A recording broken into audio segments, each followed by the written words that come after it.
क्या होगा अगर एक शिक्षक जिसने 20 साल पहले नौकरी पाई थी, अचानक अदालत कहे कि अब 2 साल में तुम्हें फिर से परीक्षा देनी होगी, वरना नौकरी खत्म। क्या होगा अगर लाखों शिक्षक 2 दशकों से बच्चों को पढ़ा रहे हैं, अब खुद अपनी नौकरी बचाने की जद्दोजहद में उतर जाएं? और सबसे बड़ा सवाल, क्या शिक्षा सुधार का यह रास्ता बच्चों के भविष्य को मजबूत करेगा या फिर कोचिंग और माफिया का नया बाजार खड़ा करेगा? नमस्कार, मैं डॉक्टर विजय शुक्ल। सुप्रीम कोर्ट का टीईटी फैसला सिर्फ एक परीक्षा की बात नहीं है, यह राजनीति, नीति और भविष्य तीनों को हिला देने वाला आदेश है। लेकिन सवाल यह भी है कि जब यह काम सरकारें कर सकती थी, तब अदालत को क्यों दखल देना पड़ा, या अदालत की चौखट तक यह मामला पहुंचा क्यों? क्या हमारी नीतियां वोट बैंक के चक्कर में इतनी लाचार हो गई कि अदालत को ही शिक्षक गुणवत्ता का पहरेदार बनना पड़ा? भारत की न्यायपालिका और कार्यपालिका का रिश्ता हमेशा से बहस का विषय रहा है। लोकतंत्र में नीति बनाना सरकार की जिम्मेदारी होती है, लेकिन जब सरकारें जिम्मेदारी निभाने में फेल हो जाएं, तो अदालतें हस्तक्षेप करती हैं। शिक्षा के क्षेत्र में सुप्रीम कोर्ट का हालिया फैसला इसी सच को सामने रखता है। अदालत ने साफ कहा कि अब शिक्षक पात्रता परीक्षा यानी टीईटी पास किए बिना कोई भी ना तो नौकरी पा सकेगा, ना पदोन्नति ले सकेगा और ना ही नौकरी में बना रह सकेगा। यह आदेश केवल नया कानून नहीं, बल्कि एक सख्त चेतावनी भी है कि सरकारें जब अपनी जिम्मेदारी वोट बैंक की राजनीति में भूल जाती हैं, तो अदालत को डंडा उठाना पड़ता है। यह फैसला शिक्षा की गुणवत्ता सुधारने के नाम पर आया है, लेकिन इसका असर केवल कक्षा तक सीमित नहीं रहेगा। यह राजनीति, समाज और प्रशासन तीनों को हिला देगा। लाखों शिक्षक असुरक्षा में आ गए हैं, सैकड़ों कोचिंग सेंटर और एजुकेशन माफिया का बाजार और बढ़ेगा, और चुनावी राजनीति में यह मुद्दा सीधे सीधे वोट बैंक की दिशा तय करेगा। भारत में शिक्षा सुधार की बात 2009 में शिक्षा का अधिकार कानून लागू होने के बाद तेज हुई।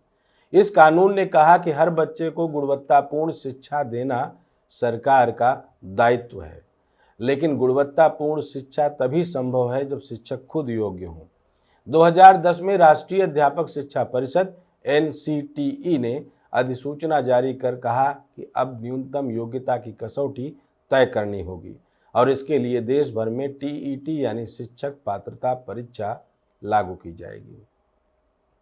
29 जुलाई 2011 से यह नियम औपचारिक रूप से लागू हुआ, लेकिन जैसे ही यह आदेश लागू हुआ, जंगल में आग की तरह विवाद खड़ा हो गया। पुराने शिक्षक, जिन्हें 2011 से पहले नियुक्त किया गया था, उन लोगों ने कहा कि जब उनकी नियुक्ति हुई थी तब ऐसी कोई शर्त नहीं थी, इसलिए उन्हें इससे छूट दी जानी चाहिए। दूसरी ओर अल्पसंख्यक संस्थानों ने कहा कि संविधान उन्हें अपनी शर्तों पर शिक्षक नियुक्त करने की स्वतंत्रता देता है, इसलिए उन पर यह नियम लागू नहीं होना चाहिए। यहीं से यह मामला अदालतों में पहुंच गया। अलग अलग राज्यों की हाईकोर्ट्स ने अलग अलग आदेश दिए। किसी ने कहा कि पुराने शिक्षकों को छूट मिलनी चाहिए, किसी ने कहा कि सबको परीक्षा देनी हो। इससे स्थिति और उलझती चली गई। कमोबेश हमारे तंत्र ने यही स्थिति उलझाने वाली हर जगह बना रखी है, और फिर धीरे धीरे यह मामला सुप्रीम कोर्ट की दहलीज तक पहुंच गया। कई याचिकाओं को जोड़कर एक बड़ा केस बना। अंजुमन इसाते तालीम ट्रस्ट बनाम महाराष्ट्र राज्य एवं अन्य। सुप्रीम कोर्ट की पीठ में जस्टिस दीपांकर दत्ता और जस्टिस मनमोहन ने लंबी सुनवाई की। शिक्षकों ने दलील दी कि यह उनके अधिकारों पर हमला है। उनका कहना था कि नौकरी मिलने के बाद बीच में नई शर्त जोड़ना अन्यायपूर्ण है। अल्पसंख्यक संस्थानों ने कहा कि यह उनके संवैधानिक अधिकारों के खिलाफ है। लेकिन सरकार और NCTE ने कहा कि शिक्षा की गुणवत्ता सर्वोपरि है और न्यूनतम योग्यता की परीक्षा के बिना इसे सुनिश्चित नहीं किया जा सकता। आखिरकार 1 सितंबर 2025 को सुप्रीम कोर्ट ने ऐतिहासिक फैसला सुनाया। अदालत ने कहा कि टीईटी अब राष्ट्रीय मानक होगा। नई नियुक्ति, सेवा में बने रहना और पदोन्नति तीनों के लिए यह अनिवार्य है। बात साफ थी कि चाहे नई नौकरी हो या जो लोग नौकरी में हैं उनको नौकरी में रहना हो या फिर उनको प्रमोशन लेना हो, तीनों के लिए टीईटी की परीक्षा अनिवार्य रहेगी। जिन शिक्षकों की सेवा अवधि 5 साल से कम बची है वे बिना टीईटी के नौकरी पूरी कर सकते हैं, लेकिन पदोन्नति लेने के लिए उन्हें परीक्षा पास करनी होगी।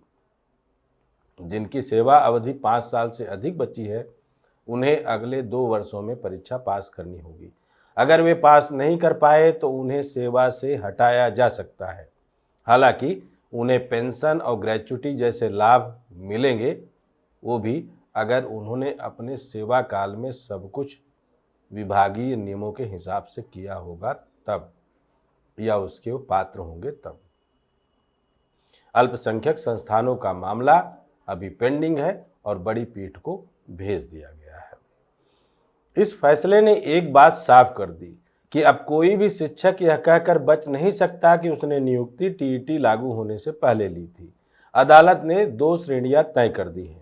रिटायरमेंट के करीब वालों को राहत, बाकी सबके लिए परीक्षा अनिवार्य। इस फैसले से वर्षों का भ्रम खत्म हो गया है, लेकिन कई नई समस्याएं खड़ी हो गई हैं। लाखों शिक्षक अब असुरक्षा में हैं। उन्हें 2 साल में परीक्षा देनी होगी। अगर पास नहीं कर पाए तो उनकी नौकरी जाएगी। कोचिंग सेंटरों का कारोबार फूलेगा। एजुकेशन माफिया पेपर लीक और पास कराने का नया रैकेट खड़ा करेंगे। अनुभवी शिक्षक जो पढ़ाने में अच्छे हैं लेकिन परीक्षा लिखने में कमजोर हैं, वे बाहर हो जाएंगे। शिक्षा बच्चों के लिए सुधार लाएगी या परीक्षा उद्योग को और ताकत देगी, यह एक बड़ा सवाल खड़ा उठ रहा है। राजनीति में इसका असर सीधा होगा। बिहार जैसे राज्यों में लाखों नियोजित शिक्षक हैं, वे पहले से ही अस्थायीकरण और वेतन के मुद्दों पर आंदोलित रहते हैं। यह फैसला उन्हें और असुरक्षित बना देगा। विपक्ष इसे बड़ा मुद्दा बनाएगा और सत्ता पक्ष इसे गुणवत्ता सुधार बताकर पेश करेगा। शिक्षक वर्ग ग्रामीण इलाकों में जनमत को प्रभावित करता है, इसलिए चुनाव परिणाम पर इसका असर पड़ना लाजमी है। बंगाल में स्थिति और अलग है। वहां पहले से शिक्षक भर्ती घोटाला राजनीतिक हथियार बना हुआ है। सुप्रीम कोर्ट का फैसला विपक्ष को और मौका देगा कि वे तृणमूल कांग्रेस पर हमला करें।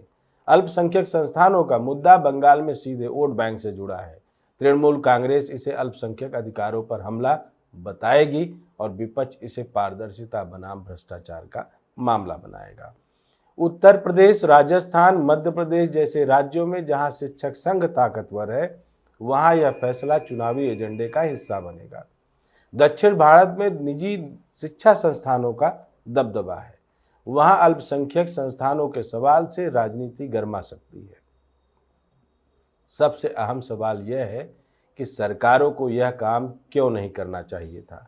क्या यह उनकी जिम्मेदारी नहीं थी कि समय रहते नीति बनाकर शिक्षा सुधार लागू करें? लेकिन वोट बैंक की मजबूरी ने सबको चुप रखा। कोई भी पार्टी शिक्षकों को नाराज करने का खतरा नहीं लेना चाहती थी। नतीजा यह हुआ कि सुप्रीम कोर्ट को हस्तक्षेप करना पड़ा। अदालत का काम नीति बनाना नहीं है, लेकिन भारत में बार बार अदालत को ही नीति का काम करना पड़ रहा है। इस फैसले को समझने के लिए आपके सामने 2 जीते जागते अहम उदाहरण हैं। पहला, मान लीजिए एक शिक्षक 2005 में भर्ती हुआ, तब टीईटी लागू नहीं थी। उसने 2012 में प्रमोशन भी ले लिया और अब तक प्रमोशन वाले पद पर 13 साल से काम कर रहा है। अगर उसकी सेवा अवधि अब 5 साल से कम बची है तो उसे परीक्षा पास करने की जरूरत नहीं। वह आराम से नौकरी पूरी कर सकता है।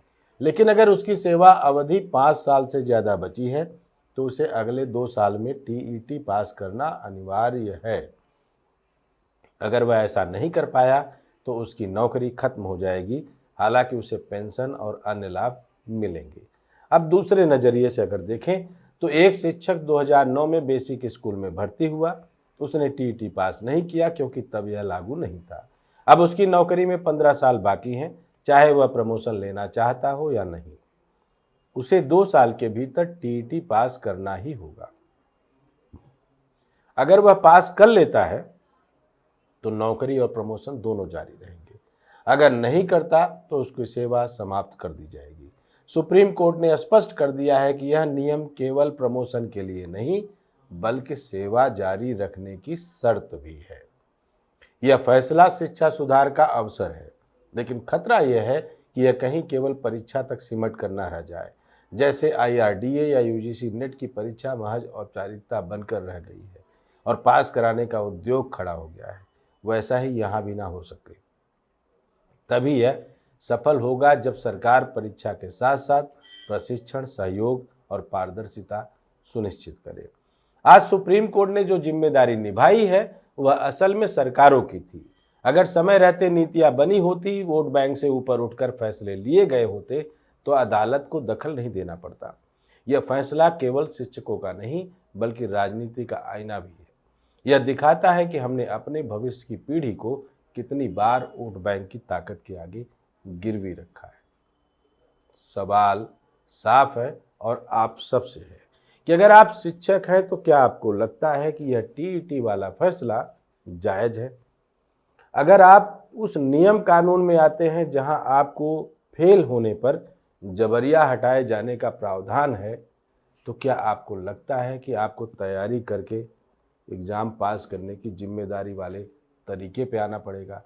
कुल मिलाकर बच्चों को पास फेल का एक प्रेशर देने वाले तंत्र पर खुद पास और फेल का एक दबाव आ गया है। जय हिंद, जय भारत।